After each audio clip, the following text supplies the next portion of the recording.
Shalom, selamat malam jemaat Tuhan yang terkasih. Kita berjumpa kembali dalam program Resma Keluarga yang khusus membahas mengenai pendalaman Alkitab. Dan pada malam hari ini kita sama-sama akan belajar suatu topik yang saya beri judul Benarkah Paulus pernah menikah? Yaitu video ini akan terdiri dari 6 sesi. Dan sesi yang pertama ini kita akan belajar mengenai sesuatu yang berhubungan dengan Sanhedrin. Namun seperti biasa, sebelum pemberitaan firman Tuhan, kita akan berdoa terlebih dahulu. Terima kasih Tuhan atas semua kebaikan Tuhan dan pernyataan Tuhan di dalam kehidupan kami. Malam ini Tuhan, kami mau buka dan hati kami untuk menerima kebenaran firman-Mu. Urapi kami dan hamba-Mu yang akan membawakannya Tuhan. Tuhan ambil alih semuanya. Terima kasih Bapa yang di surga, terima kasih Tuhan Yesus, dan terima kasih Tuhan Roh Kudus. Haleluya. Amin. Baik, kita akan memulai pemberitaan firman Tuhan pada malam hari ini ya. Dari judulnya mungkin sedikit kontroversi ya. Namun saya berharap jemaat Tuhan yang terkasih jangan terburu-buru untuk mengambil kesimpulan dengan mendengar saja judulnya, apalagi menyatakan sesat ya. Mari kita buka dan pikiran kita, apakah pembahasan yang akan saya paparkan itu adalah merupakan kebenaran firman Tuhan, atau memang sebaliknya merupakan ajaran yang sesat ya. Saya dulu juga orang yang percaya bahwa Rasul Paulus tidak pernah menikah, tetapi itu dulu ya, karena memang saya tidak atau belum mendalami peristiwa tersebut ya. Saya juga hanya mendengar khotbah-khotbah dari banyak hamba Tuhan yang mengambil ayat seadanya atau membaca firman Tuhan tanpa mendalaminya ya. Ketika kasus Rasul Paulus ini saya ambil beberapa tahun yang lalu, saya memang menerima atau melihat ada video yang berhubungan pada waktu itu yang juga menjadi viral, yaitu mengenai perceraian dari Bapak Ahok atau Basuki Cahayapurnama ya, yang berisi pernyataan Ahok yang kontroversial pada waktu itu, yang menyatakan bahwa memang Paulus pernah berkeluarga lalu bercerai ya. Tentu memang Pak Ahok tidak memberikan ayat-ayatnya secara detail ya, yang menyatakan bahwa memang Rasul Paulus itu pernah bernikah dan bercerai. Dia hanya memberikan alasan karena diyakini bahwa pada waktu itu yaitu Rasul Paulus menjadi anggota Sanhedrin, dan itu juga banyak menimbulkan kontroversial ya.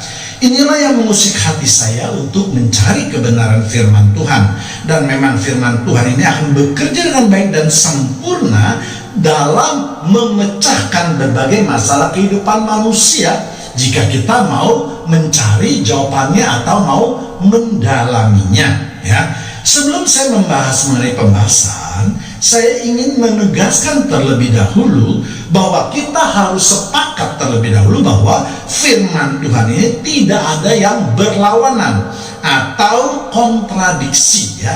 Ini yang paling penting, karena di dalam banyak kasus terjadinya pro dan kontra itu karena adanya penafsiran yang berbeda, atau karena mengambil ayat-ayat tertentu saja untuk mendukung pembenarannya dengan mengabaikan ayat-ayat lain yang bertentangan dengan pembenaran tersebut ya.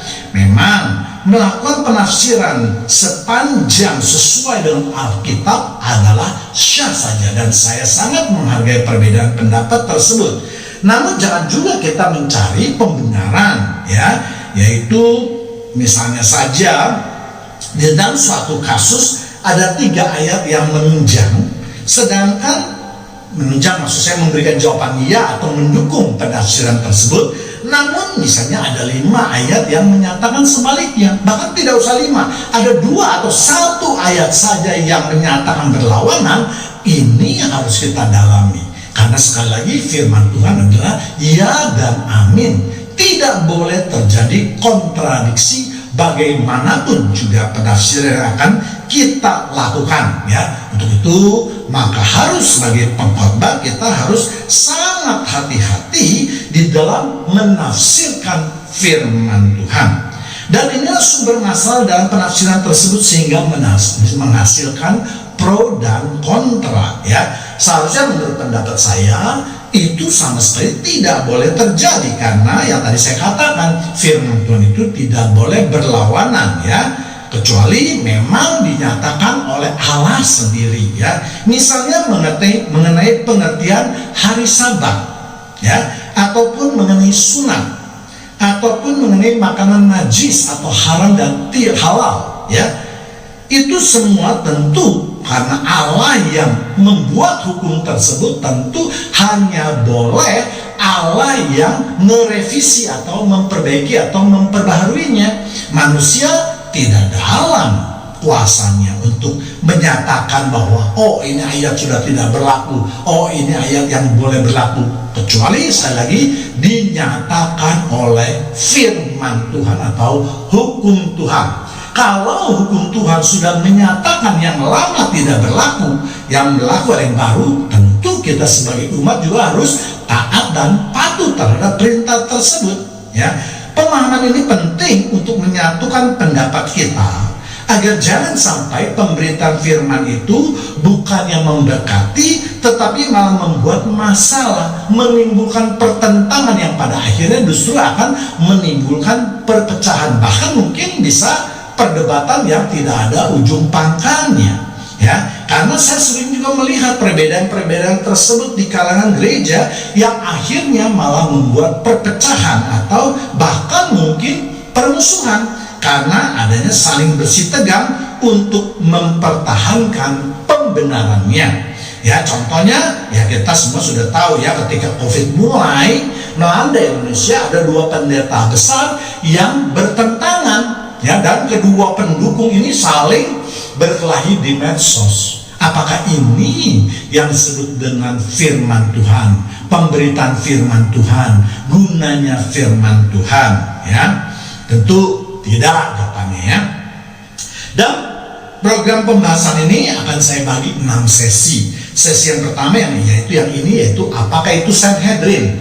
Kemudian yang kedua yaitu apa yang dilakukan Saulus dan kedudukannya menjadi bagian daripada Sanhedrin. Yang ketiga, apa hubungan keanggotaan Sanhedrin dengan pernikahan Rasul Paulus. Keempat yaitu apa yang dikatakan Alkitab tentang perkawinan. Benarkah Rasul Paulus bercerai? Yang kelima itu, yang keenam yaitu kesimpulan tentang kehidupan Rasul Paulus, terutama mengenai masalah perceraiannya, ya. Kita akan melihat di dalam kitab Perjanjian Baru apa yang dikatakan oleh Yesus mengenai perkawinan, ya. Hal lain yang juga ikut memperkuat pernyataan bahwa Saulus pernah menikah adalah di dalam kitab Perjanjian Baru. Nanti juga kita akan membahasnya, ya. Kita lihat yang pertama yaitu Matius 19 ayat 4 sampai 5. Jawab Yesus, tidakkah kamu baca bahwa Ia yang menciptakan manusia sejak semula menjadikan mereka laki-laki dan perempuan? 5. Dan firman-Nya, sebab itu laki-laki akan meninggalkan ayah dan ibunya dan bersatu dengan istrinya sehingga keduanya menjadi satu daging. Jadi dalam ayat tersebut di atas jelas dikatakan bahwa suatu perkawinan yang sah berdasarkan Alkitab adalah perkawinan antara laki-laki dengan perempuan. Di luar itu tidak akan mendapat perkenanan dari Tuhan, ya. Walaupun sekarang kita tahu ada beberapa negara yang sudah melegalkan perkawinan yang sejenis, baik itu antara laki-laki maupun antara perempuan, ya. Namun berdasarkan Alkitab kita harus menolak perkawinan yang sejenis itu karena bertentangan dengan firman Tuhan. Jadi hukum Yesus juga menyatakan bahwa laki-laki dan perempuan itu harus menikah. Bahkan lebih diperjelas dan mengatakan bahwa laki-laki akan meninggalkan orang tuanya lalu bersatu dengan istrinya menjadi satu daging, ya. Untuk lebih jelasnya mungkin, ya, jemaat Tuhan yang terkasih juga bisa melihat video saya yang lain yang berhubungan dengan perkawinan. Yesus juga memang memberikan penjelasan mengenai informasi tentang orang yang tidak kawin, yaitu di Matius 19:12 ya. Ada orang yang tidak dapat kawin karena ia memang lahir demikian dari rahim ibunya, dan ada orang yang dijadikan demikian oleh orang lain, dan ada orang yang membuat dirinya demikian karena kemauannya sendiri oleh karena kerajaan sorga. Siapa yang dapat mengerti, hendaklah ia mengerti. Jadi ketika Yesus memberi batasan bahwa suami yang sudah menceraikan istrinya dilarang untuk kawin lagi karena itu akan dianggap berzina, lalu murid-murid Yesus menanggapinya dengan demikian, kalau gitu lebih baik kita tidak usah kawin saja. Dan Yesus menganggap kalau pengajaran kawin itu tidak diluruskan akan menimbulkan pro dan kontra ya.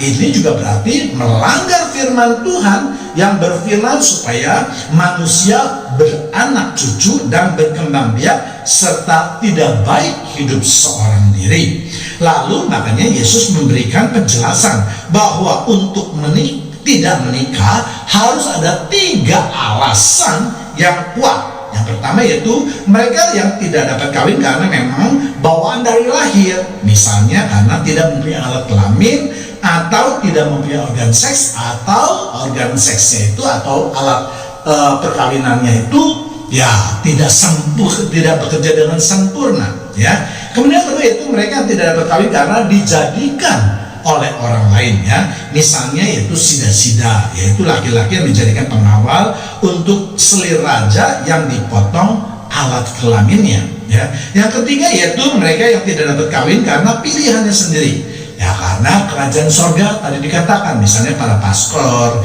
kardinal, dan seterusnya ya. Kemudian kita juga akan melihat apa kata firman Tuhan melalui Rasul Paulus. Apakah benar Rasul Paulus itu pernah bercerai? Apakah penyakit Paulus yang dikatakan duri dalam daging tersebut ya? Pembagian ini harus saya lakukan mengingat pembahasan yang cukup kompleks, sedangkan waktunya jelas tidak memenuhi, karena kalau diteruskan program ini akan panjang sekali ya. Saya tidak dapat terlalu memadatkannya karena itu akan memberikan penjelasan yang tidak lengkap ya, akhirnya bahkan mungkin akan menimbulkan salah paham ya. Baik, kita akan segera memulai pembahasan yang pertama, yaitu apa itu Sanhedrin. Banyak sekali video hamba Tuhan yang memberikan tanggapan atas pernyataan Bapak Ahok tadi dengan menyebut kata Sanhedrin tanpa menjelaskannya, dan kita sebagai pendengar atau penonton tidak mengetahui apa itu Sanhedrin, karena Sanhedrin itu juga tidak dijelaskan di dalam Alkitab.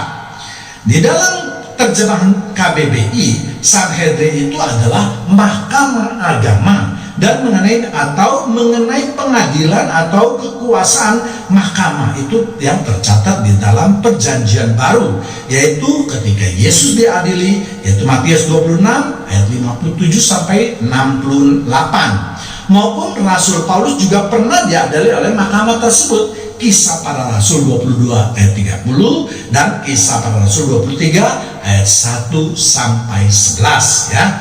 Memang kekuasaan mahkamah ini sangat luar biasa, dan itu dapat kita lihat betapa kuat kuasa mereka untuk menekan Raja Pontius Pilatus maupun Raja Herodes dalam urusan agama ya. Serta mereka dapat menggerakkan massa dalam jumlah yang cukup besar untuk mencapai maksud mereka dengan menekan penguasa tersebut. Kalau kita lihat sejarah terbentuknya Sanhedrin atau mahkamah agama itu, yaitu dimulai dari zaman Musa, Bilangan 11 ayat 16. Lalu berfirmanlah Tuhan kepada Musa, kumpulkanlah di hadapanku dari antara para tua-tua Israel 70 orang yang kau ketahui menjadi tua-tua bangsa dan pengatur pasukannya. Kemudian bawalah mereka ke kemah pertemuan supaya mereka berdiri di sana bersama-sama dengan engkau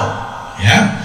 Jadi jumlah anggota mahkamah agama atau Sanhedrin ini adalah 70 ditambah dengan ketuanya, yaitu 1 orang. Pada waktu itu Musa ketuanya ya, dari ketua-tua bangsa Israel ya, sehingga totalnya semua adalah 70 71 orang.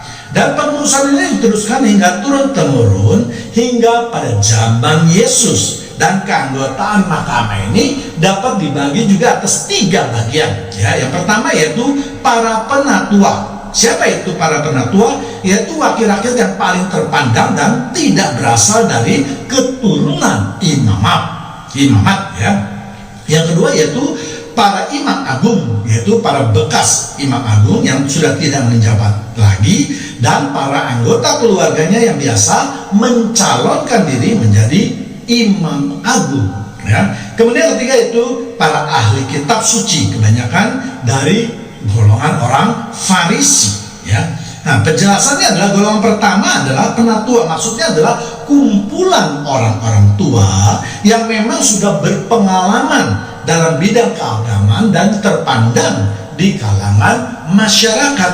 Jadi bukan sembarang orang yang mereka itu, dan umumnya pendapat mereka itu sangat dihormati oleh masyarakat. Sedangkan golongan kedua yaitu pada bekas imam agung, artinya orang-orang yang sudah pensiun yang menjadi imam agung dengan pengalaman dan pengetahuannya tentang agama yang sangat disegani di masyarakat.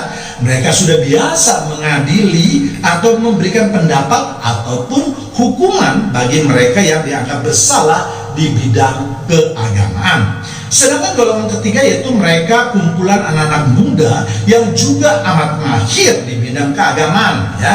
Kita masih ingat bahwa anak-anak orang Yahudi itu selama 25 tahun yang laki-laki sudah digembleng sebelum mereka menjadi rabi, dan mereka inilah yang merupakan ujung tombak sebagai pelaksana dari keputusan mahkamah agama tersebut ya. Mengingat untuk golongan satu dan golongan kedua itu sudah uzur atau sudah berumur, jadi mereka hanya memberikan nasihat, masukan ataupun keputusan, sedangkan sebagai pelaksana daripada putusan tersebut adalah diserahkan kepada mereka yang masih muda ya, yang masih memiliki tenaga, yang energik di dalam menjalankan keputusan mahkamah agama. Jadi dengan melihat susunan pengurusan Sanhedrin atau mahkamah agama, kiranya yang memutuskan perkara atau yang berpengaruh besar adalah para penatua dan imam agung tersebut, bekas imam agung tersebut. Dan ini dapat kita lihat di dalam kasus Yesus maupun Rasul Paulus ketika diadili, maka perkataan dari imam besar itu akan dituruti oleh sebagian besar para anggotanya. Namun demikian keputusan yang dihasilkan itu juga merupakan voting bersama, dan itu nanti akan saya buktikan dalam kasus Saulus atau Paulus ya. Kembali pada pengaruh imam yang luar biasa tersebut, kita lihat contohnya ketika Yesus diadili oleh mahkamah agama, di mana diketuai oleh imam besar yang bernama Kayafas ya. Kayafas ini sangat menentukan jalannya pengadilan dan pengaruhnya